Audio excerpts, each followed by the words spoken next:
මේක ඉතර රොටි. ඉතින් රොටි හැදුවාම අම්මා මට අනිවාර්යෙන් රොටියක් දෙනවා. මම නම් මේ රොටිය කන ගම. පොඩි අක්කර වීඩියෝ කරගන්න ඕනේ හින්දා ඉතින් මම රොටි චුට්ටි තමයි කන්නේ. නැත්තම් ඉතින් පවුනේ.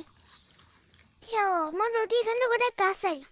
හැමදාම ඉතින් රොටි හැදුවම අම්මා මට අනිවාර්යෙන් රොටියක් හදලා දෙනවා. ඒක තමයි මම දැන් මේ කන්නේ. ෆෝන් එක දිහාත් ඉතින් චූටි අක්කා බලන්න කියන හින්දා ඒක දිහාත් බලන්න තමයි කන්නේ. නැත්තම් ඉතින් චූටි අක්කා පවුනේ. හායි. ආසයි රොටි. මම හැමදාම ආසයි රොටි කන්න. ඔයාලත් ආසයිද? පොඩ්ඩක් රොටි කන්න නැත්තම් ඔයාලා ඉතයි මම රොටි කන්න පෙරිතයි කියලා. ආසයි තමයි. ඒ උනාට පොඩ තමයි කන්නේ මං. චූටි අක්කා වීඩියෝ කරනවනේ. ඒ ඉන්න මම පොඩි කෑලි තමයි කන්නේ. අප්පච්චි දිහා බැලුවා ඉතින්. ඒක අප්පෝටම කන්දි කිව්වා. ඒත් මං කන්න ගත්තා.